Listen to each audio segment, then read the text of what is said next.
inspiring to hear President Zelensky give his impassioned presentation.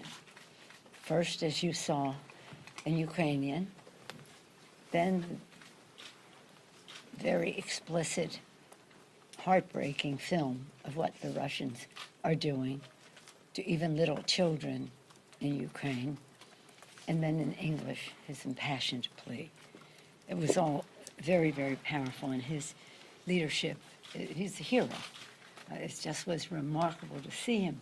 And I was so pleased that so many members, House and Senate, Democrats and Republicans, filled the House yesterday and filled the air with their applause, first to welcome him and then to appreciate what he had to say. It was quite remarkable, quite historic. It was an honor to be there to see him. But the purpose of the visit was tragic and heartbreaking. Later that morning, I had a meeting with the G7 heads of parliament. It was presided over by Germany, which heads up the G7 at this time. And it was with the G7, the head of the EU, as well as Stepanchuk, who is the Speaker of the Ukraine Parliament. Again, it too, with emotion to hear the stories of what is happening there. We put forth a proclamation, which you all should have received yesterday, talking about humanitarian, economic, military assistance in great detail. But it also says that we have to continue to isolate Russia in the global economy and society, as well as address the disinformation that Russia is putting out. Again, yesterday, 2 days ago, we went to the White House and the president signed the omnibus bill, and that was quite remarkable for us because here we've been talking about bills that are $1.7 trillion over 10 years. This bill, the $1.5 trillion omnibus bill, passed in a very strong bipartisan way to meet the needs of the American people and to protect them, had very strong bipartisan support. It was signed by the president. We were very pleased that same day Shalonda Young was confirmed as the director of OMB with her history in the Congress. That's just a personal aside. In that omnibus bill, we are defending democracy in the Ukraine, $13.6 billion in emergency funding for security and humanitarian needs, making a difference for America's families, lowering the cost for education with bigger Pell Grants, and establishing the president's ARPA-H, something very exciting. It's an initiative to defeat cancer and other diseases, unlocking billions more in federal dollars under the bipartisan infrastructure bill. That bill was very important, but it needed an appropriation to free up billions and billions of dollars that were in it, and now that is done. And historic bipartisan legislation reauthorizing the Violence Against Women Act, establishing a new, again, in addition to that, establishing new cyber provisions against Russia. The bill goes on and on. It's $1.5 trillion. This victory in that bill, this victory for the American people, builds on Democrats' actions to lower costs for families.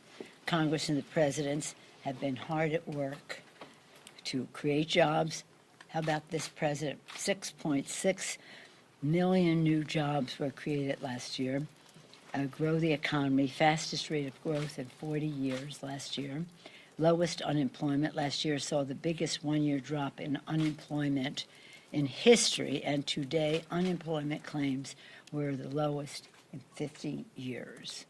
Supporting small business last year, a record 5.4 million small businesses were created, 1 million more than the year before, and lower prices for Americans through strong action in the Congress. But we need to do so much more. The kitchen table concerns of America's working families are tangible, they are ongoing, and we need to address them. Over the kitchen table, people have to decide. Are they going to pay for food, for rent, for education, for credit card bills, whatever their needs are, the same needs that keep them up at night, the decision as to what to pay for. So we must continue to lower costs, increase jobs, increase pay.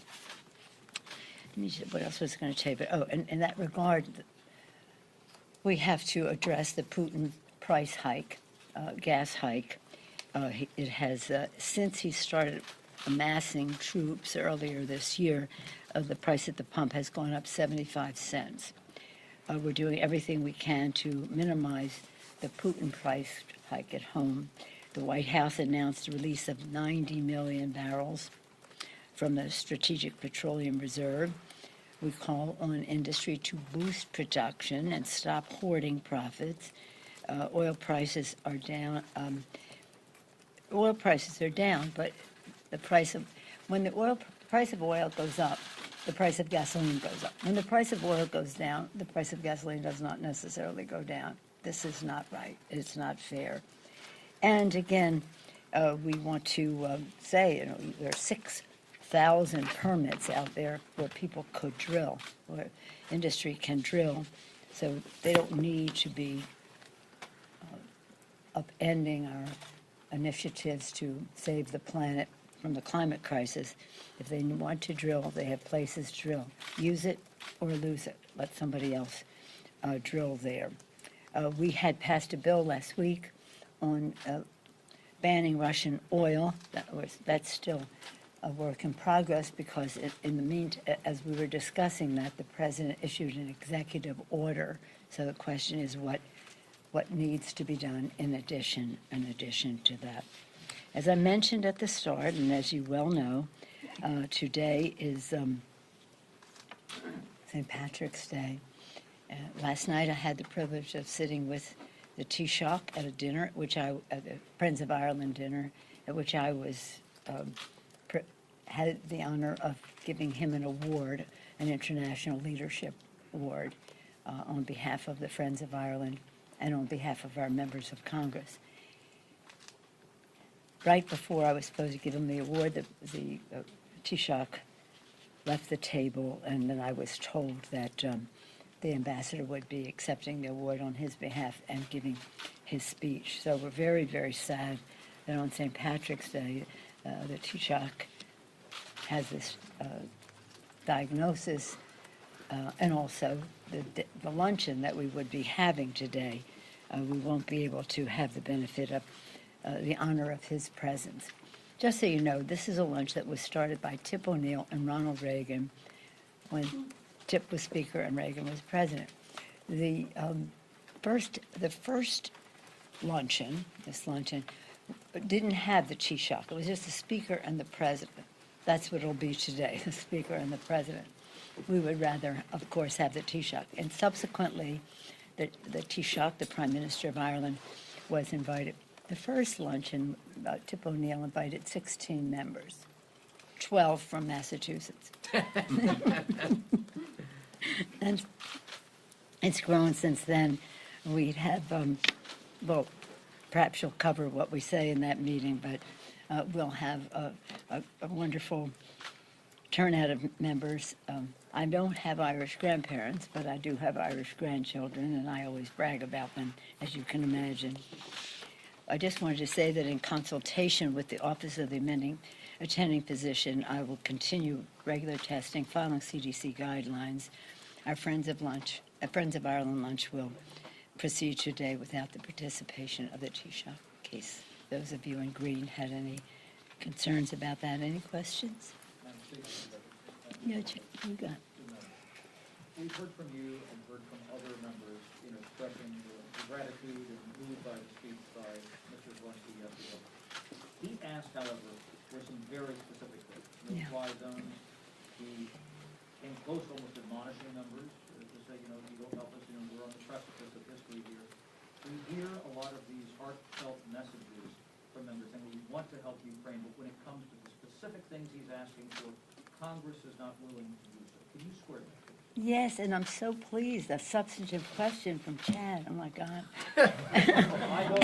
Usually it's about this, that, or the other thing. In any event, right on target, Chad. I appreciate your question. Yes, it was a very moving speech. Yes, the President Zelensky once again asked for open skies. I've had that conversation with him individually as recently, at the end of last week, when he asked for the presentation that we all witnessed yesterday. We're not doing open skies. And he did say, as did the speaker on this will be my third interaction with the Ukraine speaker. They know that's not, we understand your position on that. These are the things we need otherwise. It just seems very clear that, let me back up for a second and just say, President Biden has done a masterful job in managing this situation in a way that is collaborative, not condescending or dictating, but collaborative. The unity of the G7, not only the G7, but the NATO alliance has been remarkable to behold. They are all unified with how we go forward. And how they are unified on how we go forward is that we are not going into Ukraine. It is not an Article 5 situation. We are, however, prepared to supply Ukraine with very sophisticated equipment, some of which was alluded to yesterday, and some of which the President already announced. Was it 11:30 yesterday? A couple hours after President Zelensky's presentation. The leadership of some of the committees of jurisdiction, Intelligence, Armed Services, Foreign Affairs, and appropriate subcommittees, and the leadership had a briefing later in the day on what some of the possibilities are, the upside, and the challenges that other requests make. Is it appropriate for them to ask for those things? Of course. Even if your side is so, even if the Congress is in a position that they're not going to give him what he's asking for? Of course it's appropriate. The fact is what he wants is a result. He wants a result that says we have to, if you are not going to give us air cover with your own personnel, we need air cover or we need equipment to effect air cover so that we can take out whatever the Russians are putting forth. So I think I thought he was completely appropriate in saying this is the impact we need. If it's not going to be affected by what I'm asking for, then this is another way we can get that done. And that's what people are looking into. What you saw yesterday was history. Later at the lunch, just maybe you might want to watch, I'm going to be reading a poem written by Bono about Ukraine, which you might find interesting. Madam Speaker. Madam Speaker. Yes, ma'am. Madam Speaker, I'll two quick come questions on back to you. COVID. First, on the COVID funding. Yesterday, Chair Jeffries suggested that you have time until September to act on a No. relief package.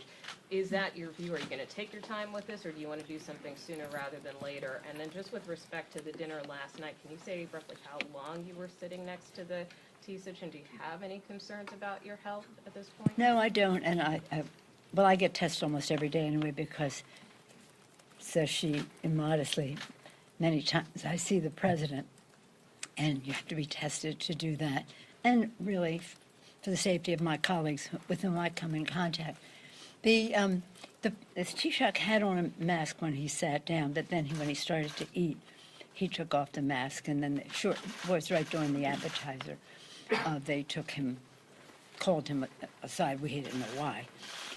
But then sometime later, when it was my turn to speak, they told me how we would proceed, that he would not be speaking. So I wasn't measuring it minutes, but part of it was masked, some of it while I was eating, but it was during the appetizer that they took him away. I don't see, I think we need all the money we can get to have the resources that we need to fight COVID. The last thing we need is another variant. The resources that we would have had in the bill, I think, need to be enhanced now because we're another week later and we still don't have it. Because you know the history. In the beginning, we had these therapies which were the vaccines which were in sub-zero ice temperature, ice protection with a short shelf life.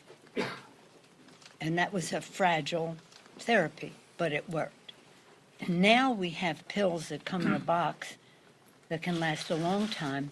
You can take at the onset if you feel a symptom, and it can prevent it from going forward. What's important about that and why we need that money is because you want to stop transmission.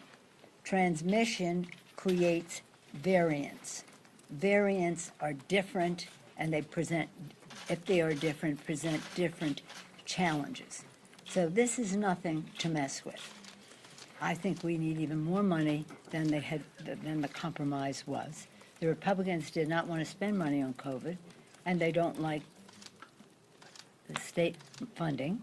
So we took some of the state funding, only half for the money. I was very disappointed, I have to be very honest with you, because we need the money to buy the pills. The pills exist, the science is there, but there's a market out there as well beyond the U.S.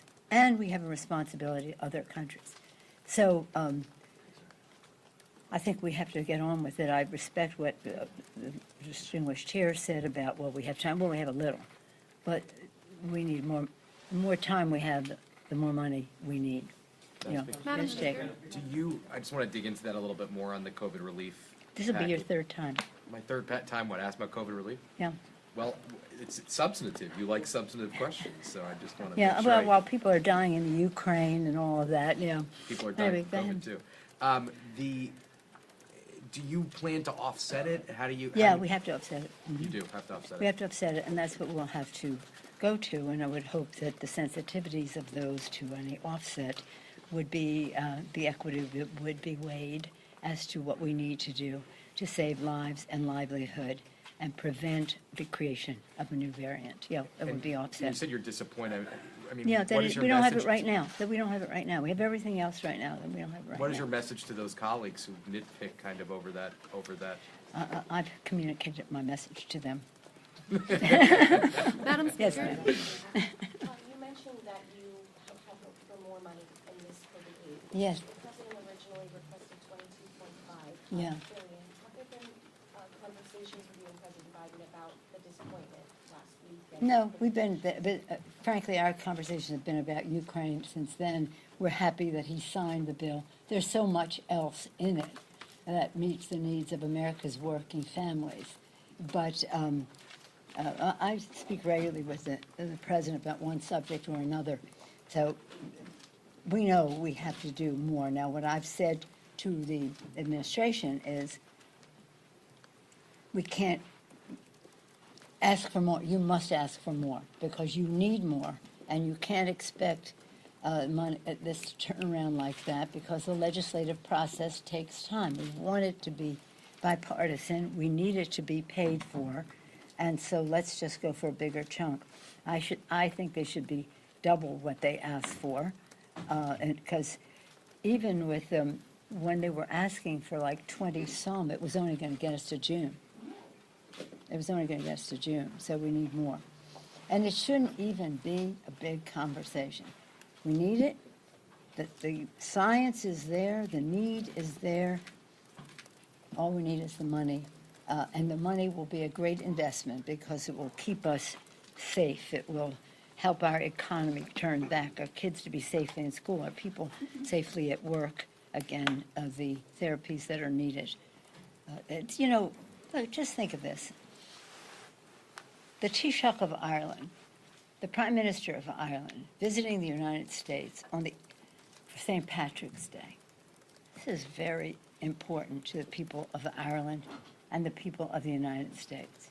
Meeting with the president in a bilateral way, meeting with friends in Congress, accompanied by people from, not accompanied by, but in that lunch with people and the dinner last night, people from Northern Ireland, everyone who should be in conversation on all of this.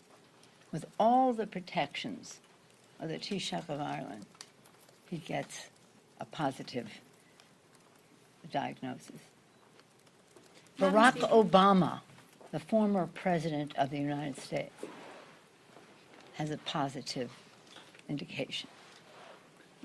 What chance does a poor person with a big family living in a small apartment with not, working in a situation that may or may not be safe, or with people who may or may not have a pre-existing condition or a circumstance which makes them more susceptible?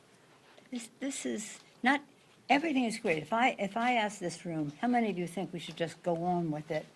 Forget about it, no mask, no this, no that, let's just get on with it. There'd be some spirit of let's get to normal, right? But there'll also be people here who'll say, I have a child under 5 who's not vaccinated, I have a senior over whatever who has a pre-existing condition, I have a problem going to work under those circumstances. So we have to deal with the reality as it is, mixed. We want to move on, but we don't want to move on and leave people behind. So we need the money. So when the other side says we don't want to do COVID, well, you know what? Unless it's paid for, let's pay for it. We'll find some money to pay for it. I have one more question because we have the president coming. Madam Speaker? Yeah. Madam Speaker? I Yeah, have a right question here, about, thank with everything happening in Ukraine, it being an election year, members now open to President Biden using more executive orders, where exactly does the domestic Democratic agenda stand right now? Can anything get done before November? Plenty has been done. We passed the ARP, the American Recovery Rescue Plan, 1 year ago, and it has produced remarkable results. Remarkable results. Millions of shots in the arms, money in pockets, children out of poverty, into schools, people in the workplace. The bill is remarkable. Child tax credit and the rest. Without one Republican vote. Without one Republican vote in the House or the Senate, unfortunately. We passed a bipartisan, barely bipartisan, but nonetheless proudly bipartisan infrastructure bill to create jobs, and we unleashed some of that money yesterday, a couple of days ago, when the president signed the bill.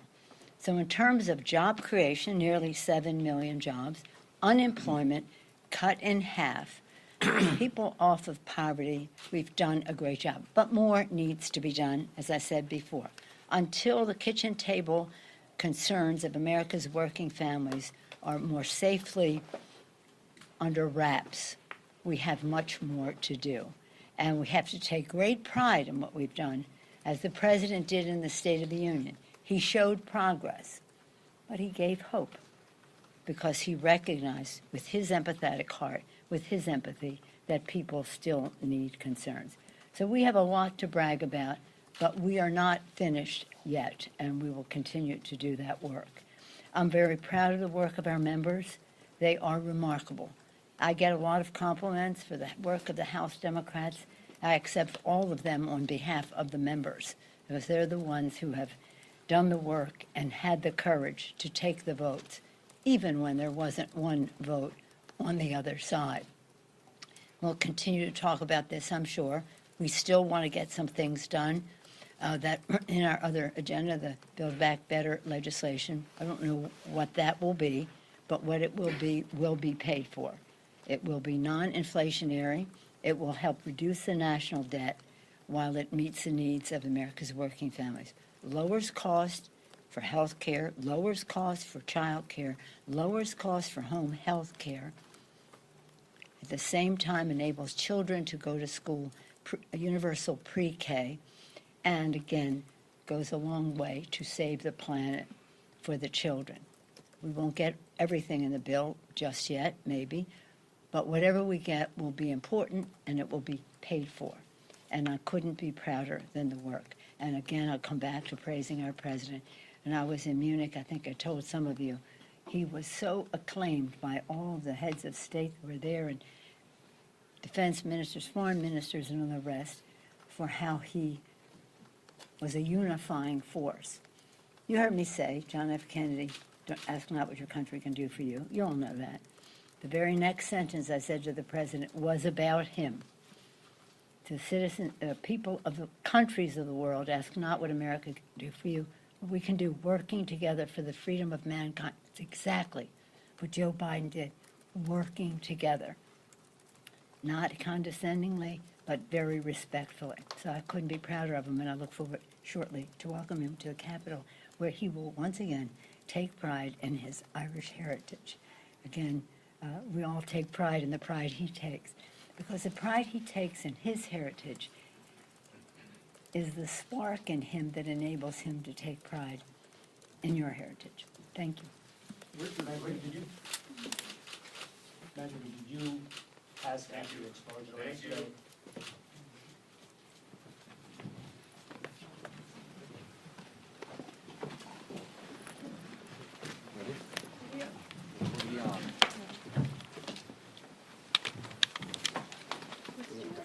Huh? What'd you ask? I said you tested after your exposure, because you keep saying regular testing. Well, she wouldn't be positive anyway, at this point.